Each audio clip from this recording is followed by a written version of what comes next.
د پاکستان د دیني عالمانو یو پلوی کابل ته تللی. د ازادي راډیو د مشال څانګې د راپور پر بنسټ دا پلوی طالب لوري سره د خبرو لپاره کابل ته تللی او د اګست تر 18 به هلته وي.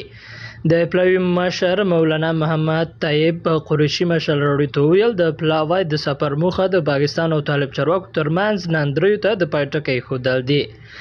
کابل ته د پاکستاني دیني عالمانو سفر په داسې حال کې دی چې د وروستیو کې پاکستاني چارواکو پر افغان طالبانو نیوکه کړې چې د هر طالبان پاکستان ته په افغانستان کې خوندي ځایونه ورکړي دي.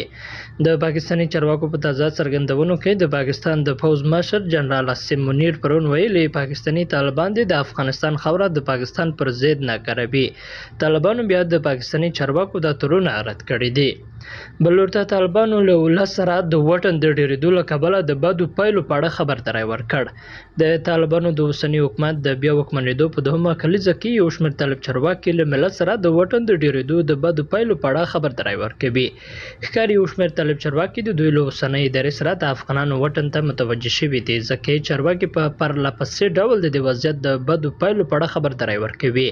په هغو مراسمو چې په کابل کې د طالبانو تر کنټرول لاندې ملي تلویزیون کې واک ته د طالبانو د بیا ځلې رسیدو په مناسبت نیول شوي وو. پکې د قانون او پټرولیم وزارت سرپرست شهاب الدین دلاور له خپلو پلویانو غوښتل چې له ملت سره ښه چلند وکړي. هغه خبرداری ورکړ که چارواکي د خلکو غوښتنو ته پام ونه کړي د مخکني حکومت د چارواکو له برخلیک سره به مخ شي. قدرمنو لیدونکو له ملتیا ومننه ښاد اوسئ.